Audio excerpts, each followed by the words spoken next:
the culture of Wall Street has always been a source of popular fascination, in part due to its stratospheric pay, a subject of both envy and revulsion.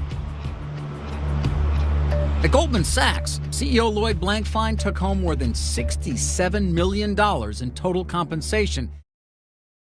Executives at Goldman Sachs are among the world's highest paid. According to a New York Times article, at the center of Goldman's lucrative compensation program is the partnership. Goldman's partners are its highest executives and its biggest stars. Yet while Goldman is required to report compensation for its top officers, it releases very little information about this broader group, remaining tight-lipped about even basic information like who is currently a partner. The rest of the article investigates this shadowy partnership. The conclusions: Goldman has almost 860 current and former partners. In the last 12 years, they have cashed out more than $20 billion in Goldman shares and currently hold more than $10 billion in Goldman stock. This tally of accumulated wealth in Goldman stock doesn't even include the standard salary and cash bonuses the partners receive, but leaving that aside, here's the math: $30 billion divided by 860 divided by 12 should give some sense of the wealth each of these corporate stars is accumulating over the course of a year. To give a provisional idea of how large the number of dollars is here, when you try plugging $30 billion into an iPhone calculator, you find the screen can't even hold a number that long. Using a different calculator yields this result: $2.9 million per partner every year. The $2.9 million can be compared with the salary earned by the average American, $50,000 a year. The Goldman partner gets that in less than a week. This huge money explains the clawing fight that goes on inside Goldman to become a partner. The odds are long. Each time the books are open to admit a new class, only one of 330 Goldman employees make the cut. It is, in the words of one former partner, a very Darwinian survival of the fittest firm. Bob Rubin had a great line that he said to our training classes: your goal is not to get fired. That if you can just figure out a way to stay in your seat and do a good job, well, lo and behold, you're going to be rich. We arrive at the meeting at 5 p.m. It's the Friday before the Memorial Day 3-day weekend. And guess what? We are sitting there waiting. A couple guys left.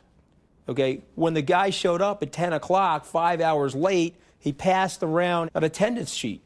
He said, the lesson today is about waiting for people that are more important than you. And he said, someday there'll be a billionaire you need to get to. He's going to make you wait in his lobby. Okay, you need to be conditioned for that. And then he got up and he left. And what happened to those new hires who left early? Scaramucci says they were promptly fired. Stories like that only reinforced Goldman's mystique as a tightly knit culture of extraordinarily driven professionals. You don't really have clients anymore. You just have people that you trade with. Never mind the relationships. They need us, we need them. It's business. It is Goldman's aggressive trading culture that has recently come under close scrutiny. Goldman marketed the Abacus deal without telling investors that the securities they were buying were chosen in part by a client who believed those securities would fail. When they did crumble, that client, hedge fund manager John Paulson, netted $1 billion. In the public comments section of the New York Times story about Goldman, a person identified as GHP picks up on the firm's characterization as a Darwinian survival of the fittest place. He wrote, "The French Revolution was also very Darwinian, let's give that a try." During the French Revolution, the wealthy and powerful were rewarded with a trip to the guillotine. Probably, GHP isn't just annoyed about how much money executives at Goldman make. He, like a lot of people, is peeved by the fact that the company was bailed out by the federal government during the 2008-09 financial crisis. Had the taxpayers, people making $50,000, not kicked in, Goldman might have gone bankrupt, and all that money its partners accumulated in stock would have vanished. As it happens, the U.S. government's bailout was masterminded by U.S. Treasury Secretary Henry Paulson. His previous job was CEO and partner at Goldman.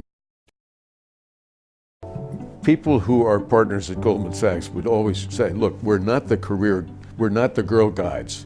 This is not a campfire. This is not a happy campers group. We are here to do a really thunderbolt job of building a firm that makes a lot of money. and they expect to be very well paid. They'd be offended if they weren't well paid. But that isn't as important to them as being partner in an emotional, spiritual, human way. Now, they'll all deny that, and they'll all say, look, I'm here to make a lot of money. And they are. But the money is a metric.